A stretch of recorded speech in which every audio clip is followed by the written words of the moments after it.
Mi gente, mostrándole cómo va a estar aquí el Nemister hoy. El día entero nevando. Dios, qué problema. Y yo que tenía que mudarme.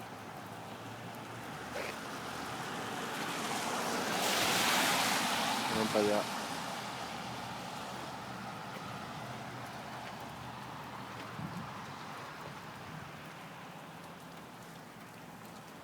Nada más quería enseñarle el clima de hoy. Supuestamente viene una tormenta de nieve y ya empezó. Hay que estarse tranquilo en casa, pero yo voy para la calle.